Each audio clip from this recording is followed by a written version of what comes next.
Everyone, welcome to the news in details. Now, on Thursday afternoon, President Paul Kagame joined virtually the Stern Stewards Institute Summit, where he spoke on the transformation and leadership in Africa in a conversation moderated by John Defterius, the CNN Business Emerging Markets editor and anchor.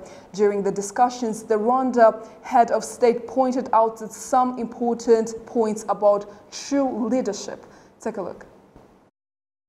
First, leadership has to be understood in terms of relationship between leaders and citizens. It's not about the characteristics of the individual who happens to be a leader. I have two specific things in mind. The first is the trust that people have that the leadership is working in the best interests of the country. The second is a mechanism for being accountable for delivering the results that citizens expect. Too often, the legitimacy of leaders is just by the process through which they arrived in office or their manner of leaving office. What happens in between is given less attention, and yet the good or bad results that leaders actually deliver on the ground are how citizens judge them. So you often find a mismatch between internal and external perceptions of the performance of various leaders. A leadership that consistently delivers tangible results for the well-being of citizens is going to be resilient and successful. The second and final thought I have is the importance of changing mindsets. Leaders cannot lead countries alone. They can only set the tempo and raise the level of ambition by involving the public directly. This is a key reason why in Africa we spend a great deal of time engaging with our people. And in Rwanda, the same thing. And investing especially in our youth. The goal is to make them more self-reliant, confident, and innovative than previous generations.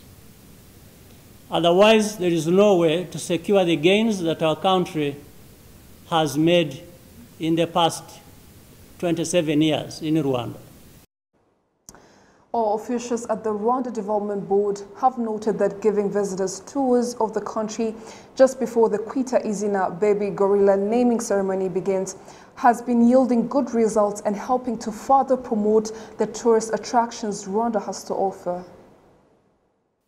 35 visitors from around the world are participating in this latest familiarization trip around the country and say they look forward to seeing the many good things they have been hearing about Rwanda. I would like to get to know this marvelous country that everybody's talking about.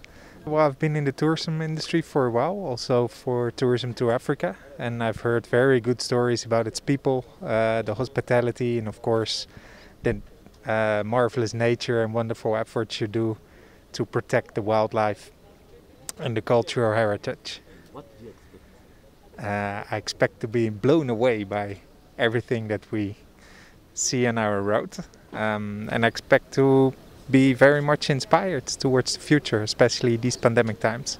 The trips also give many in Rwanda's tourism sector the opportunity to showcase what they have to offer in their services, which requires that people like guides who take tourists for rock climbing in Kamonyi district ensure that they remain at the top of their game. Those taking the fam trip include people engaged in their own tourism sectors back home, as well as journalists, which is why officials at the Rwanda Development Board have noted that such tours of the country just before the Kwita Izina baby gorilla naming ceremony begins have been yielding good results and helping to further promote the tourism attractions Rwanda has to offer. The trips have also helped forge ties between Rwanda's private sector and such sectors abroad. This latest fam trip will last for a week and end just as the 17th edition of the Kwita Izina ceremony is to take place virtually, with 24 baby gorillas to be named. Now, the COVID-19 pandemic has revealed a gaping African problem that the continent's leaders have committed to addressing, and that is the issue of the continent's lack of infrastructure and technology to meet her people's medical needs without relying on external aid that all too often fails to deliver on time. Now, steps have therefore been taken to solve this issue, with Africans seeking to utilize opportunities available to solve this issue once and for all. One important step that has been taken is to encourage pharmaceutical manufacturers like the non-profit organization MedAdditives to set up their production facilities in Africa. Now, tonight we are joined with Dr. Darren Takala, who is the founding president, and CEO of MedAdditives. Welcome, sir. Thank you. Yes. Glad to be here. I hope I didn't mention your name wrongly. I think that was just fine. Thank you. Can you tell us something about you and MedAdditives? Sure. I have spent my entire professional career in pharmaceutical sciences. So I have a PhD degree and training in biochemistry and pharmaceutical sciences. And after that, I worked at the National Institutes of Health, which is the largest biomedical sciences institute in the world. I then joined the US Food and Drug Administration. And after that, I spent about 9 years at Glaxo, which is now called GSK, in research and development organization. And last 24 years, I have spent at the University of North Carolina School of Pharmacy, training young scientists and young pharmacists. In 2019, I decided to step away from the university and start this nonprofit so that I can divert my attention to one of the most acute problems that you mentioned, and that is access to medicine. So I founded MedAdditives with the overarching mission to address the issue of the poor access to medicine in many parts of the world, including sub-Saharan Africa. So specifically, how will MedAdditives help in improving to access medicines? So I think one of the problems that we know and has been generally accepted by many is that until you have local manufacturing capacity, access to medicine becomes very tenuous, and even the smallest external factor can really interrupt the supply.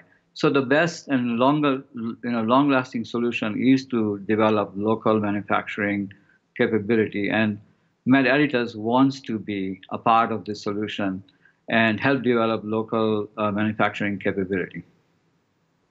What are some of the unique advantages of MedAdditives that brings?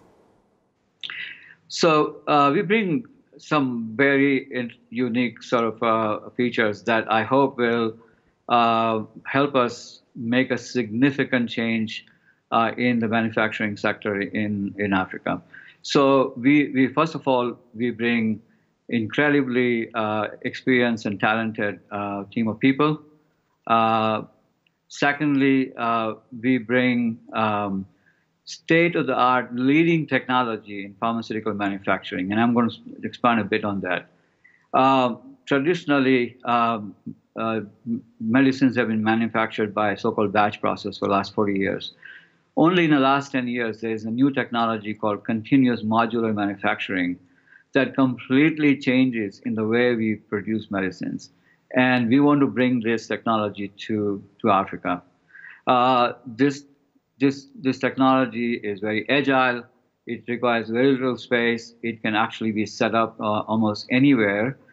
And most importantly, it can work 24/7. So we think that this technology can just completely change the scene of pharmaceutical manufacturing. We are also bringing blockchain enabled data science and data management system, which will allow us to really be very transparent with all of the processes that we have in our manufacturing entity. And it will actually enable the regulatory body to monitor us and regulate us in a very transparent and on a real-time basis. I think these two technologies together will completely transform in the way we manufacture drugs. And I hope that that is going to not only be us, but many others will emulate this. That is a very good step. So briefly tell me your purpose of your visit in Rwanda. So I've come here with three distinct goals. Number one, I've come here on a listening tour. We want to do this in sub-Saharan Africa, and we have a lot of assumptions about what works, what doesn't work. I come here to actually listen to people here and take from them their feedback to make sure that we are on the right track and that we are really going after the right solutions. That's number one. Secondly, we also want to do a fairly detailed due diligence and feasibility study so that when we actually come in, we know that we are going to succeed. And finally, we also want to let people here know who we are, what our mission is, and how we can actually participate in this very important change in access to medicine. Indeed, it's a very important change. Dr. Dhiren Taka, founding president and CEO of Med Additives, thank you for taking your time to speak with us. Thank you very much. Thank you for having me. It was a pleasure. Thank you. Now, moving on. People who participate in the blood donation practice this Thursday say that donating blood is life-saving, which is why they choose to participate in the event to save the lives of others. Now, those with blood group O are encouraged to participate more in this activity. Innocent Mugabo has more of the details. Rwagasore Majorite Jean Dodier is a 48-year-old man who says he has been involved in blood donation for 30 years now. I started donating blood back in 1991 when I was still in my senior 2 in Kibuye. It is something they always urged us, and I ended up liking the idea. There are times I donate blood like once in 2 months or even 4. Rwagasore, like other residents who participate in the event, is proud of the event and value it. This is something I'm proud of, and it's not done by many. People should know that this is a good act and therefore they should participate often. No factory manufactures blood, so it should be us to donate as much as we can. Blood is life, so we should understand that the survival of those in need of it lies to us through supporting them by donating blood. That is why I take part in this activity. There are theories that it has side effects, but I haven't had any, as they say, for all the time I've spent donating blood. The National Center for Blood Transfusion is holding a nationwide campaign to encourage people to understand the value of blood donation. Dr. Muyombo Thomas, the Blood Transfusion Division Manager at Rwanda Biomedical Center RBC, says that the goal is to prevent anemia in patients. People with blood type O are some of the most sought. In the past days, we have received a lot of requests from people with blood group O. We were used to requests of blood group O rhesus negative, but those of O positive have also increased. That is why we chose to increase our blood collection efforts, asking people to participate. Blood is something needed by everyone. Dr. Muyombo Thomas also says that as years go by, people understand the importance of donating blood, hence making it available to those in need of it. Blood donation requests to hospitals in 2014 was at 47%, which means that if the hospital required 100 blood bags, the available capacity then was to give the hospital 47 bags. Blood donation campaigns have increased the rate to 94% by 2020, currently reaching between 95.5% and 96%. Last year we had plans to collect 67,000 bags, but we got 68,000. It is the people with the ability to donate blood that the country needs. The National Center for Blood Transfusion says that 1.2% of all blood transfusions are not given to patients due to their problems, including hepatitis B or C, syphilis or HIV. As the country also continues its COVID-19 vaccination efforts, the center also stresses that after 48 hours, the recipient is eligible to donate blood. Innocent Mogabo, RTV News. While only 2% of nurses in Africa have been vaccinated against COVID-19, the Rwanda Nurses and Midwives Association is pleased all of its members have been vaccinated. Doctors, nurses and midwives were among the very first group to be vaccinated against COVID-19 due to the nature of their jobs. 100% of those that do these professions have been vaccinated. They say this is a good thing. Before I got vaccinated, I used to be so scared because on a daily basis, I would treat patients that are infected with COVID-19. So I used to think to myself that maybe I might have been infected regardless of the preventive guidelines that we follow. As soon as COVID-19 vaccines arrived in Rwanda, we were so relieved, as we are among the first ones that got vaccinated. Though we still have to adhere to the preventive guidelines, I feel safer now, because if in any case I got infected, I wouldn't get to a point of being critically ill. 280 nurses and midwives were infected with the COVID-19 virus, and 2 of them died. Andre Gitembaraga, president of the Rwanda Nurses and Midwives Union, says vaccinating nurses and midwives reflects the value the country places on them. This is really different with other countries. Rwanda has made tremendous target to vaccinate all health providers with the first received doses of vaccine. So you see, actually more than around 100% of nurses, midwives, and other health professionals are vaccinated against COVID-19. And they were vaccinated at the first doses that the government, the country received for vaccine. So we really appreciate and we acknowledge and we thank the government of Rwanda for that engagement and for that considering the health professionals, health providers.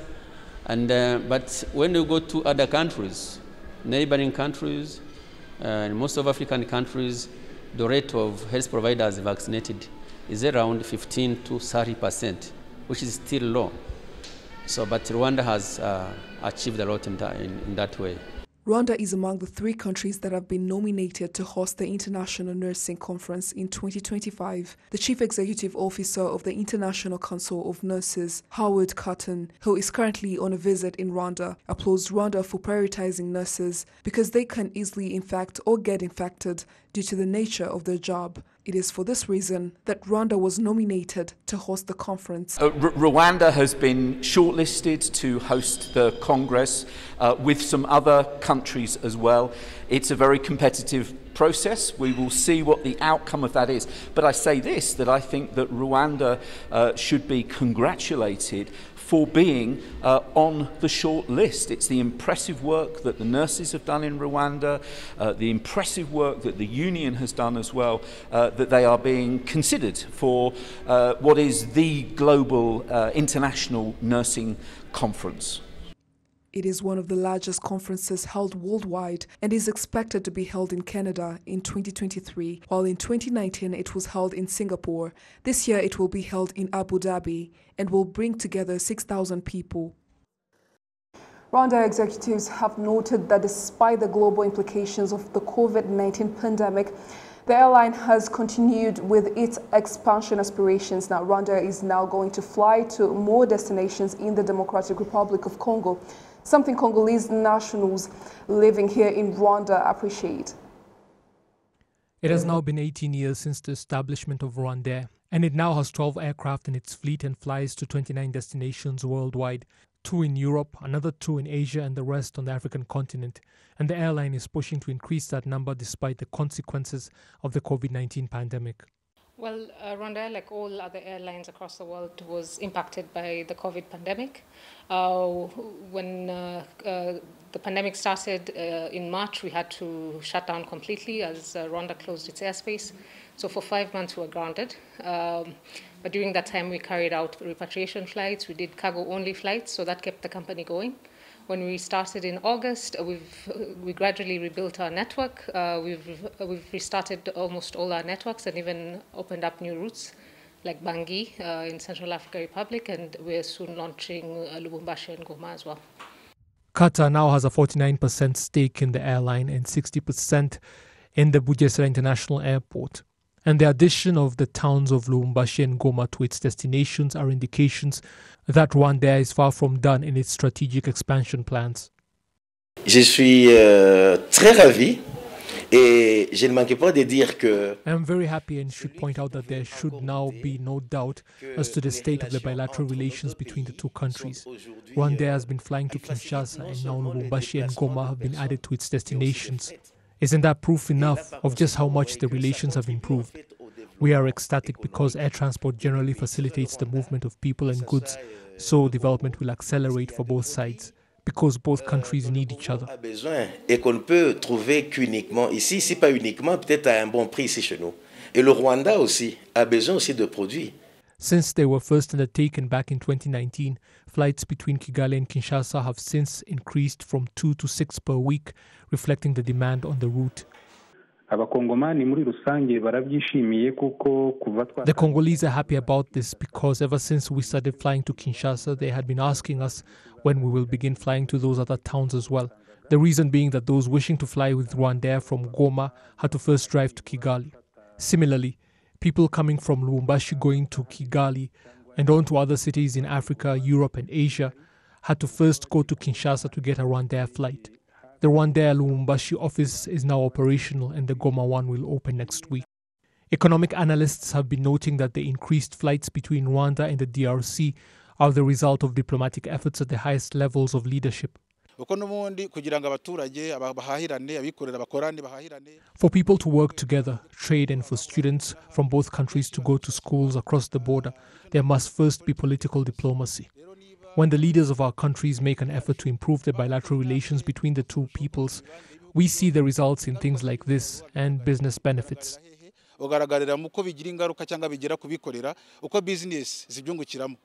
Rwanda executives are not ignorant to the fact that to facilitate more trade between Rwanda and the DRC and beyond, the airline must be able to carry more cargo.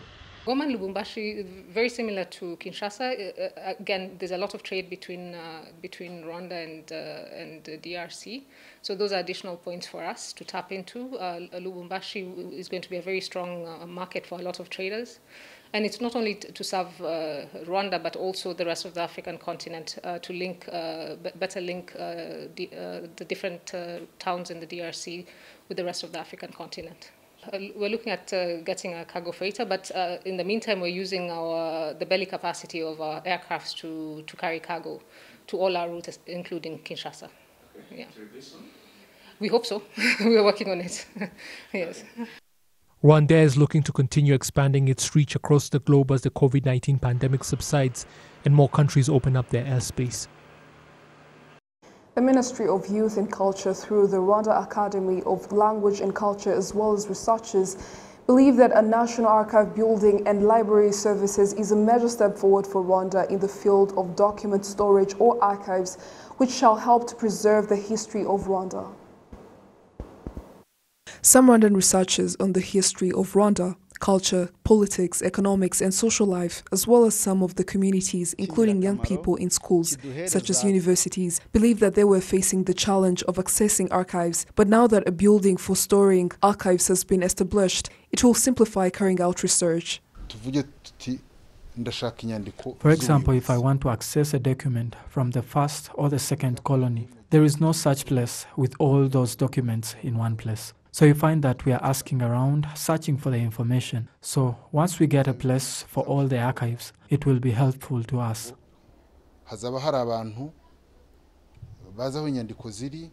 The National Archives and Library Services building is now complete in Kachiru sector, Gasabo district, Kigali city. Wineza Maliklod, acting director of the National Archives, say that they were currently facing serious obstacles in terms of accessing the National Archives and of private companies. But once the building is completed, it will be helpful in storing these documents either in books or online, making things easier for anyone, especially researchers, to find what they want and government agencies to have a safe place to keep their documents. bafite inyandiko nyinshi. They have so many documents that the space for them becomes very small, and because they are not well stored, some are damaged. Researchers or others who need to know the history of their country don't get all the documents because they are not in one place. So this is a big step forward for Rwanda, because up until this day, there was no building for archives, whereas in other countries, they do have such buildings. He also encourages Rwandans, public and private organizations to visit the National Archive building and also store their documents that could be helpful to the locals as well as foreigners. Rwandans should start getting excited to visit the new archive building so that they get informed about the history of their country, because it's for only this purpose. The already existing National Archive building is located in Kichukiro district and only had 3 rooms for a few archives of before 1994, whereas the new building has 10 floors, including 4 for archive storage. The building is worth 12.1 billion Rwandan francs. It was in June this year that the building was handed over to the ministry after completion. Preparations to officially open it for visits are currently underway, as various documents are to be moved there first.